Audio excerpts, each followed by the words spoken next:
what we should have been talking about this Saturday was going to be Tyson Fury against Wladimir Klitschko. Now, after everything which has happened to Tyson Fury, that fight even, has been called off. It now looks like it's going to be Klitschko versus Anthony Joshua, and that's been postponed as well. So I thought, look, there's so much going on in the world of boxing. Let's get one of the best people in the business on the show to talk about it. So I'd like to welcome to Sportuccino this morning from BoxTalk UK, Ade Oladipo. Ade, welcome to Sportuccino. Thanks for having me. I'm still thinking about that Stoke versus Swansea game on Monday. You can't wait, can you?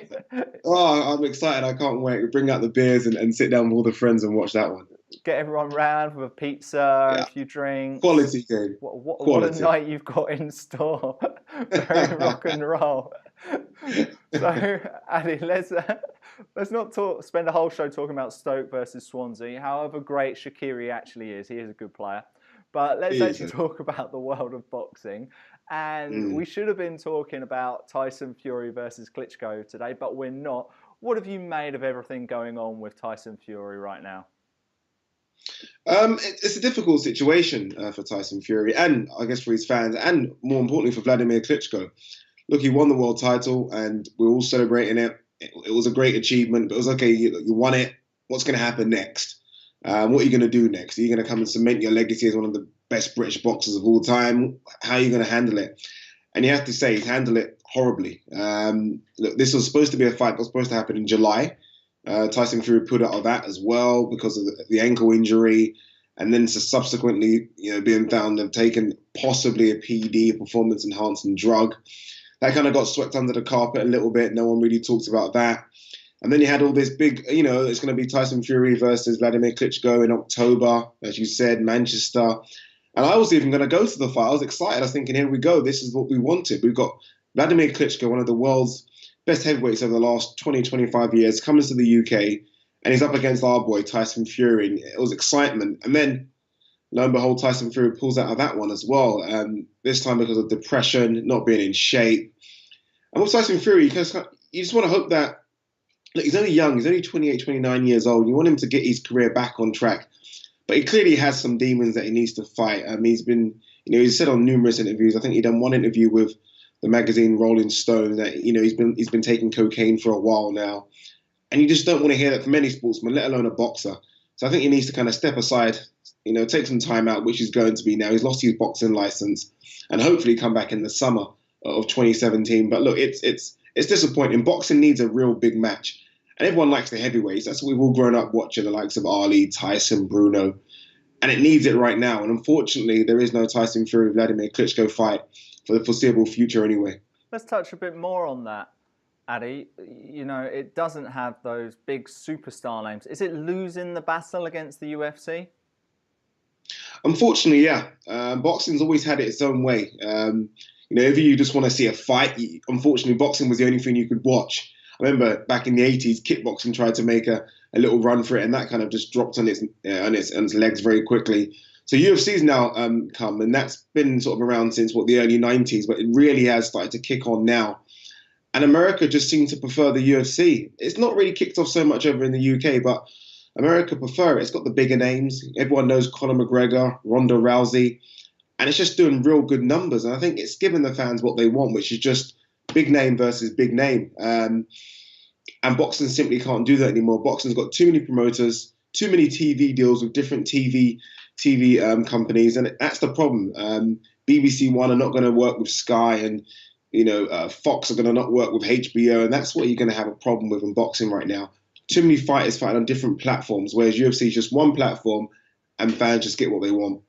Is that also the problem that there's too many associations, IBF, WBA, WBC? Am I right in thinking that part of the reason they couldn't get the Klitschko-Joshua match ready was because there was big discussions with the WBA about that belt being available for the fight? It all just seems nonsense when you have 5 belts. You've got 5 champions at every weight division.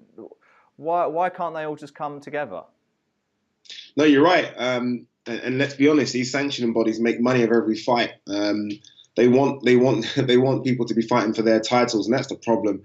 You ask people who's heavyweight champion of the world nowadays, and no one knows. There's 4 champions, and that's just ridiculous. Like you say, there's a guy in America called Deontay Wilder who's got the WBC belt. Anthony Joshua's got the IBF belt. And obviously Tyson Fury is going to be stripped of his belts as well. So there's just not one champion. And that's just the problem with boxing right now. Everyone seems to have a belt around their waist. There's other little minimal belts as well, called international belts and silver belts and diamond belts. And it's just become a load of rubbish, if I'm honest with you. There's just so many belts. I mean, me and you are both wrestling fans, and there's, remember the Intercontinental belt and the US title? It's almost becoming like that right now. And boxing just needs to clear that up. UFC has one champion, and that's it. There's no other belts, and boxing needs to somehow get back to that stage. We all know the WBC belt's probably the best belt out there, and if you win that one, that's the one where you're recognized as the number one really in the division. But, like you say, there's so many other belts as well. I think it just confuses fans, the casual fans, the hardcore fans, as to who really is the champion. And I think that's the problem with boxing right now. No one really knows who the champion is in any weight division. And it's never going to know that. They're not going to get rid of those belts. The sanctioning bodies make far too much money from the belt. So really and truly, it's a problem that it's going to stay, but they need to somehow try and clear it up. Yeah, Zack Ryder made himself the self-proclaimed internet champion. So there's so many silly belts like that. When it comes to boxing, you mentioned that there are all these different champions and title holders. Who for you is the best heavyweight in the world, and who for you is the best pound-for-pound boxer in the world right now? That's a great question. Heavyweight in the world, now Tyson Fury's in exile. I'll probably have to go to Wladimir Klitschko. Although he doesn't have a belt, so that might be, some people might look at that and think, well, he doesn't even have a belt. How can he be the best? This guy has only lost once in 15 years, and that was to Tyson Fury. And that was even a close fight. He's the person that's done there. He's been there. He's done it all. You look at the likes of Anthony Joshua, still very young in terms of boxing. Hasn't really fought much. Hasn't really fought anyone. Deontay Wilder's in America. Same like Anthony Joshua, really young, but hasn't really fought anyone. Wladimir Klitschko's fought everyone. And he's only lost, just like I said, the once in sort of 15 years. So I think he's probably the best right now. There's a gentleman called Luis Ortiz that everyone's avoiding. Again, a great Cuban boxer, but again, hasn't really fought anyone. So Wladimir Klitschko is probably the best heavyweight. The best boxer in the world probably has to go to a gentleman called Vasyl Lomachenko. He's an unknown boxer. Not many people know about him, but he's an amateur. Well, he was an amateur, had like 370 amateur fights, only lost one and avenged that. He's only had 9 professional fights, and he's already a 2-weight world champion, which is just unheard of, really, in terms of boxing. He's a brilliant talent, and when you watch him, it's almost a case of, if you're a kid and anyone's ever watching boxing, just put a tape on him, and that's how you should box. So he's probably the best boxer I've seen in the last sort of 15, 20 years, and I mean that. I mean more than Manny Pacquiao and Floyd Mayweather. He's that good. But again, that's the problem with boxing. No one really knows him. He's not being promoted that well at the moment. But in a couple of years' time, he'll be known by everyone. He's that good. Wow. And is that part of the problem, Ade, that they just don't know how to promote properly? Again, we've spoken about wrestling, we've spoken about UFC. What they do is they capture people's attention in, as ridiculous as this sounds, almost in an X Factor way. You know, the way people watch X Factor is because they become emotionally invested in the singer and in the character. People do the same with wrestling. People do the same with UFC. Look at the amazing job they do with The Ultimate Fighter. You know, you'll watch these UFC events and everyone knows who everyone is on the undercard because they followed their journey on The Ultimate Fighter. Is that a real problem that boxing has, is that no one knows who half of these fighters are? That's it. There's no story behind him. No one knows. I just mentioned Vasyl Lomachenko, and I guarantee probably 90% of the people listening to this podcast probably never heard of him. And that's the problem with boxing. You're not invested in them. There's no story. There's no background. I remember growing up years ago, we all knew who Nigel Benn and Chris Eubank were, and Prince Nassim Hamed and Mike Tyson. These people promoted. They're on the front pages of every newspaper article. And you kind of feel like with the social media element today, it should be easier, right, to promote these fighters. But boxing just simply isn't doing it. It's still left in the old ages of trying to do it through tabloids when you've got all the help in the world in terms of Twitter and Facebook and Instagram to let people know who these fighters are. And it's just not being done right now. Fighters are having to promote themselves, which I guess they should do as well a little bit. But really and truly, when you've got the will and the engine behind you, like it's Sky Sports and Golden Boy Promotions and Top Rank Promotions, these guys should be doing it for you, really. I mean, Anthony Joshua's probably known. He's probably the one boxer that probably a lot of people know. But that's it, really. There's not many boxers out there, especially in Britain as well, that people know. Amir Khan, maybe, Carl Froch. But you're kind of struggling. You're kind of hoping that one of these boxers now are just going to come out into the known and be known like a Conor McGregor or a Ronda Rousey, or even you say like a wrestler. You know, I mean, a lot of people know the WWE stars because they're promoted well. They sell themselves well on Twitter. They're on other platforms as well. They don't just stick to boxing platforms. They stick to, they go on talk shows. And I think boxers need to start doing that as well. Cross over to other platforms. Let people know who you are. Don't just stick in the boxing world. We need to know you in the sporting world. And I think boxers are too stuck in the 90s of thinking boxing is this popular sport when right now it's struggling. It isn't the sport it used to be. And I think boxers need to know that, and promoters, more importantly, need to know that as well. It's like when you sent me your photo for us to promote your appearance, you sent it with Amir Khan. And I almost looked at that photo going, oh, I remember that guy. He used to box, because I can't remember the last time he fought. It's amazing. Now, we've spoken a bit about wrestling and about UFC as well. And whenever I think of what boxing does try to do to promote themselves, and in a weird way, we're saying they need to do more, they need to do more. But what really annoys me is the antics of David Haye. Now, whenever he seems to fight, it just feels so orchestrated to me. The most disappointing moment, I think, in my life watching boxing was watching the Audley Harrison versus David Haye fight, because it just felt like an absolute farce. I felt like, this is only my feelings, and I don't want to get into any trouble here, but I felt like they were almost stealing the money of the punters watching at home and watching in the arena, because to me, and I'm not saying they through the fight or anything like that, but I was just so disappointed, because you had Haye and Audley Harrison, they were best friends, then all of a sudden they have a fight, they become worst enemies. Harrison clearly wasn't up to the task in that fight. I don't know if he'd done enough training or whatever. And then after the fight, they were best friends again. And it's continued with David Haye. It continued with Derek Chisora, all that nonsense at the press conferences.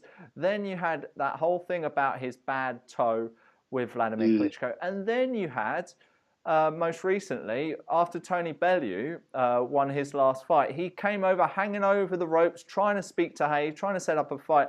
And what really annoyed me is either it actually got under the skin of Tony Bellew, or he was part of this whole orchestrated act. And it kind of annoyed me, disgusted me at some point. What do you think about all of this? Yeah, I 100% agree. Let's touch on the first point: Audley Haye versus David Haye. So Audley Harrison versus David Haye.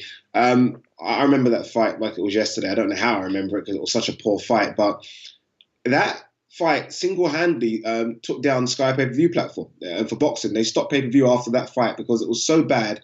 The response was so bad after it. So yeah, it almost had a response from the public in terms of the disappointment. They're lucky Twitter wasn't around at the time, because it would have been absolutely hammered if people were allowed to tweet about that fight.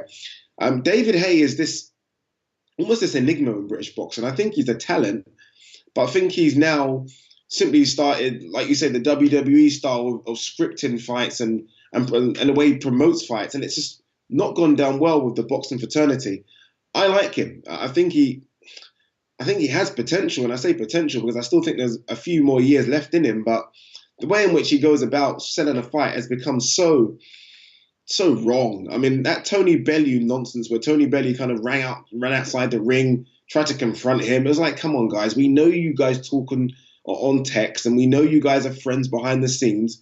Stop it. This is embarrassing. If you want to have a fight, let's have a fight, but you don't need to do that, because fans are starting to get clued up. We started to know certain things, especially when it comes to David Haye. Like you said, we've seen it before. Audley Harrison, Derek Chisora, now Tony Bellew, all people we know you're close with outside the ring, and then you're trying to pretend there's some sort of animosity inside the ring. And I don't think fans are accepting it. And look, I follow David Haye on Twitter, and he gets a lot of stick from fans. I think people are starting to cotton on to what he does now. We just want to see him in a good fight, and that's been a long, long time. Wladimir Klitschko was probably the last good fight he had, and again, we all remember the toe incident after that fight. So I just don't think people take David Haye very seriously, and I think he'll look back at his career, and he might have, pocketed a lot of money, but he'll look back at his career when he's 40, 45 and think, what a waste. Because there's a very good talent there. He's a world amateur silver medalist, so he can definitely box, he can definitely punch, They'll look back and think, I could have done a lot more. And all these sort of gimmick fights and Mickey Mouse fights now are just ruining his career, if he still has one. But yeah, I'm with you. I'm so disappointed with David Haye right now. I don't know what he's doing. And he will probably fight Tony Bellew. And that's the worst thing. Tony Bellew is a cruiserweight. David Haye's a heavyweight. But Eddie Hearn, the shrewd promoter he is, will make that fight and he will sell that fight to the hills. And people will pay for it. And that's the problem. As soon as people put their hard-earned cash down, he'll just keep on doing these type of fights. David Haye's last 2 fights were shown on Dave TV. He fought absolutely ridiculously bad opponents, but people paid for it. And he got, what, nearly $1 million for each fight. So as long as he gets $1 million, why is he going to change? Well, the thing is, Ade, I will probably watch Tony Bellew versus David Haye. That's the whole ridiculousness. All right, just before we go, why don't you just tell our audience quickly how they can continue to learn your great knowledge about boxing through social media platforms and anything else you'd like to promote, please, Ade? Yeah, cheers. I mean, I have a YouTube channel called BoxTalk. Me and my friend Ryan set this up maybe about 2-3 years ago. We just kind of got fed up with, if you like, some of the stories that were coming out from boxing. We thought they're not genuine. You're not really telling the truth there. So we kind of started a channel you can download or watch for free on YouTube called BoxTalk. I have my own Twitter page as well, at BoxTalkUK. A few controversial tweets there, guys. So if you don't mind a few of the hashtags that you might not be too happy with, a few swear words there, but it's fun. We just tell the truth as much as we possibly can on BoxTalk. So that's it. So YouTube channel is BoxTalk and Twitter page is at BoxTalkUK. So you guys can catch me there.